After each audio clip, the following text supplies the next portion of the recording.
Introducción tenemos que la economía está presente en todo, desde nuestras decisiones diarias hasta las políticas de un país.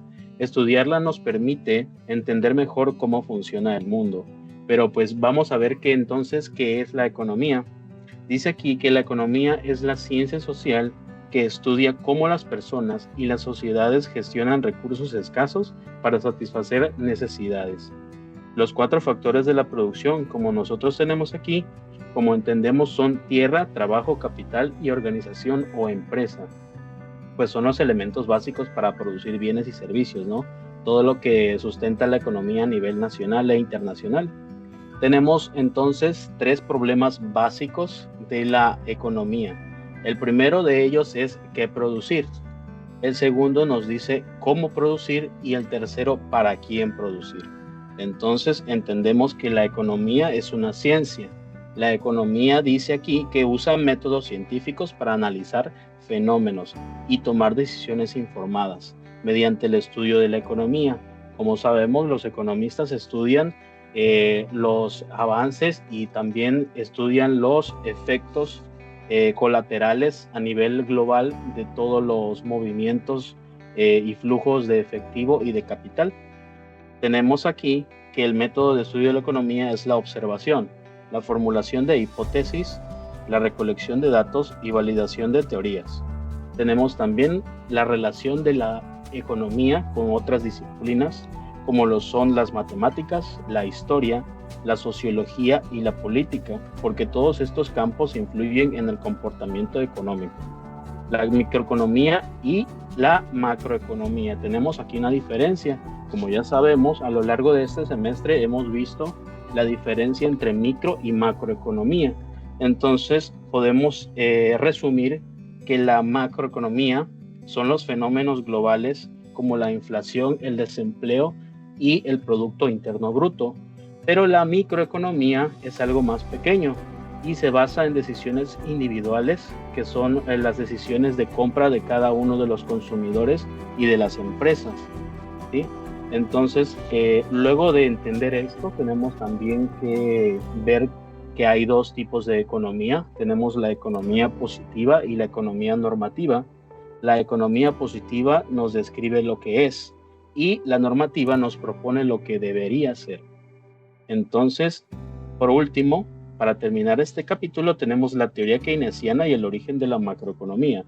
John Maynard Keynes revolucionó la economía tras la Gran Depresión, planteando que el Estado debe intervenir para estabilizar la economía, porque como entendemos y vimos a lo largo de este semestre, al principio las teorías clásicas mencionaban que los economistas creían que esta economía se regulaba de manera mágica, de manera autónoma, pero se dieron cuenta que no era así y era necesaria la intervención del Estado para regular la economía.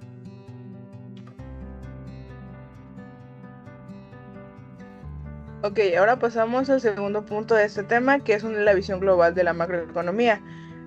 Pasamos de la micro a la macro. Así como entendemos a una familia, también debemos entender a lo que es todo el país. Y la macroeconomía nos da una visión global de esto, una visión total. Este tiene 4 objetivos, que es un crecimiento económico, pleno empleo, estabilidad de precios y equilibrio en la balanza de pagos. También esta cuenta con instrumentos, que primero es la política fiscal, que engloba lo que es el gasto público y los impuestos, la política monetaria, el control del dinero y la tasa de interés. Y pasamos por último a lo que es el modelo de oferta y demanda agregada, que este modelo nos muestra más que nada lo que viene siendo la relación entre los precios y la producción total de estos. Y esto es clave para analizar los ciclos económicos y las políticas públicas. Bueno, continuando, tenemos la medición de la economía mediante el PIB. Primero que nada, queremos saber qué es el Producto Interno Bruto. PIB es el valor total de los bienes y servicios producidos en un país durante un año. También tenemos el PIB por el método del gasto. Se suman los gastos en consumo, inversión, gasto público y exportaciones netas. Y las formas para calcular el PIB también se puede calcular por el ingreso, que es la suma de sueldos, rentas, beneficios, o por el valor agregado. Hoy tengo el gusto de estar con 4 especialistas que nos van a ayudar a recorrer el fascinante mundo del dinero, el comercio y los ciclos económicos. Vamos por partes y vamos por temas. Esto se va a dividir en 4 bloques. En el primer bloque tenemos del PIB real y PIB nominal, que es la inflación. Ok, ahora arrancamos con la base de toda discusión económica, que viene siendo el PIB. Levit, ¿cómo nos explicas qué es eso y por qué es importante? Con gusto. El PIB o Producto Interno Bruto es el valor total de todos los bienes y servicios producidos por un país en un año. Pero hay 2 versiones, el PIB nominal, que usa los precios del momento, y el PIB real, que elimina el efecto de la inflación para mostrar el crecimiento real es apenas del 2%. Claro, porque si todo sube de precio, pues eso no significa que producimos más, ¿o sí? Exacto, y para eso usamos indicadores como el IPC, que es el índice de precios al consumidor, que mide la inflación observando una canasta de productos. Ok, muchas gracias. Ahora pasamos al bloque 2, que nos habla el dinero y el sistema financiero. Vamos al segundo eje. Javier, cuéntanos qué rol cumple hoy en la economía. Bueno, pues el dinero cumple 3 funciones básicas, como sabemos.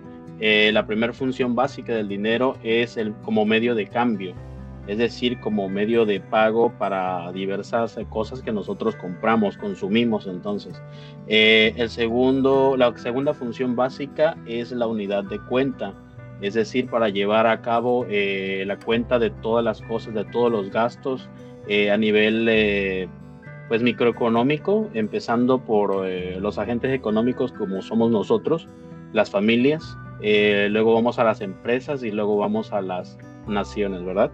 Y como última función básica tenemos también la reserva de valor.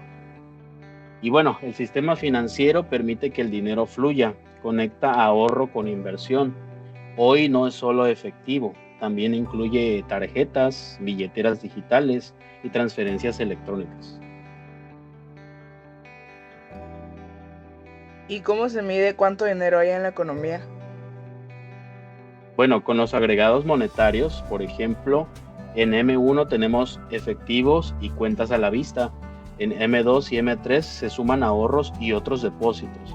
Y pues estos datos los maneja el Banco Central, que también regula la oferta monetaria y combate la inflación.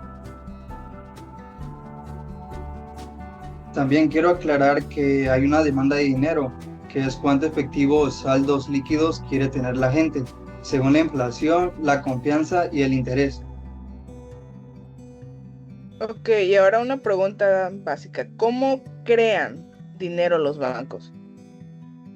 Bueno, a través del crédito, cuando prestan, multiplican el dinero disponible mediante el llamado multiplicador bancario. El Banco Central establece el encaje mínimo que los bancos deben guardar. El resto, pues, lo prestan. Ok, ahora, ¿qué te parece si nos enfocamos esta pregunta en una región en específico? Respóndeme, ¿cómo es esto en Argentina? Bueno, en Argentina el Banco Central regula la emisión, fija la tasa de interés de referencia y además busca la estabilidad. Argentina ha crecido mucho en el uso de billeteras digitales como Mercado Pago o Ualá. Bien. Ok, muchas gracias. Ahora pasamos al bloque 3, que tiene por nombre Comercio Internacional y Balanza de Pagos. Vámonos a un plano más grande, al plano global. Alma, ¿qué es el comercio internacional para ti? Es el intercambio de bienes y servicios entre países, es decir, que cada país se especializa en lo que produce mejor. Por ejemplo, Argentina exporta alimentos y materias primas e importa tecnología o maquinaria. A esto se le llama ventaja comparativa. Ok, y con el proteccionismo, cuéntame, ¿qué pasa con eso? Esto es cuando los países ponen barreras para proteger su producción local, en aranceles, cuotas o subsidios, pero pueden ser útil en ciertas industrias, pero también se limita la competencia y encarece los productos. Ok, ¿y cómo se registra todo ese intercambio que nos acabas de mencionar? Esto se registra mediante la balanza de pagos, la cual resume todas las transacciones económicas entre un país y el resto del mundo, es decir, exportaciones, importaciones, inversiones, deuda externa, entre otras. Es decir, que una balanza positiva indica superávit, negativa y déficit. Ok, muchas gracias. Ahora pasamos al último bloque, que tiene por nombre ciclos económicos y políticas de estabilización. Vamos con la parte que es más impredecible. Javier, regresamos contigo. Menciónanos por qué la economía sube y baja. Bueno, la economía tiene ciclos. El primer ciclo, como ya sabemos, es el ciclo de expansión, es decir, cuando la economía va creciendo, cuando las personas van aumentando su ingreso. Y tenemos también el ciclo de auge, que es cuando ese ingreso se mantiene, es decir, puede seguir creciendo o puede estabilizarse en cierta cantidad. Luego tenemos el ciclo de recesión, que es cuando pues alcanza un punto, digamos, en el que empieza a bajar poco a poco. Y tenemos por último el ciclo de recuperación, que es cuando otra vez vuelve hacia arriba. Estos ciclos pues son normales, ¿no? En todas las economías y se han visto a lo largo pues de todos los tiempos, desde que se lleva cuenta de la economía, ¿verdad? Pero pues afectan el empleo, afectan la inversión y afectan el consumo también. Claro, por supuesto. ¿Y cómo nos explican todo esto que nos acabas de decir los economistas, los expertos, vaya? Bueno, hay varias teorías. La primera teoría de ellas es la teoría keynesiana, que nos habla acerca de que todo depende de la demanda agregada. Y tenemos también la otra teoría que es de los monetaristas, que nos dice que se enfoca en la cantidad de dinero en circulación. Así también hay otras escuelas que hablan de expectativas, tecnologías o shock externos.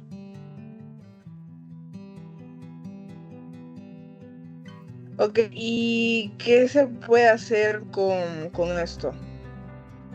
Bueno, primero que nada, y yo creo que la mejor es aplicar políticas de estabilización. Todas las economías a nivel global, es decir, los gobiernos, aplican políticas de estabilización. Una de ellas es la política fiscal. ¿Qué quiere decir esa política fiscal? Que pues es más gasto público o se reducen los impuestos. Es decir, para que la gente no sufra tanto precisamente estos ciclos, por ejemplo, el ciclo de recesión, que es una temporada difícil en la que los agentes económicos tienen un ingreso cada vez menor. Entonces, para, digamos, de cierta manera ayudar a estos agentes económicos, los gobiernos implementan políticas fiscales, como bien dice aquí, reducción de impuestos, para que no afecte tanto los bolsillos de estas personas. Y tenemos también la política monetaria, que es prácticamente bajar las tasas de interés.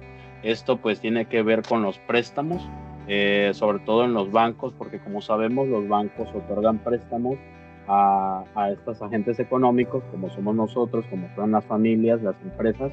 Entonces todo préstamo conlleva un interés, que es por medio del cual el banco genera dinero pues con el dinero, ¿verdad?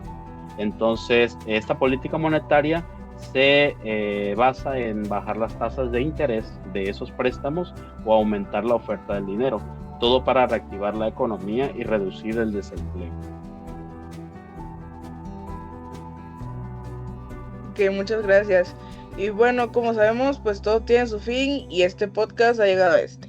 Y pues hoy aprendimos lo que es el PIB, cómo se mide el dinero, qué pasa con el comercio internacional y por qué la economía a veces nos da, pues vaya, una montaña rusa.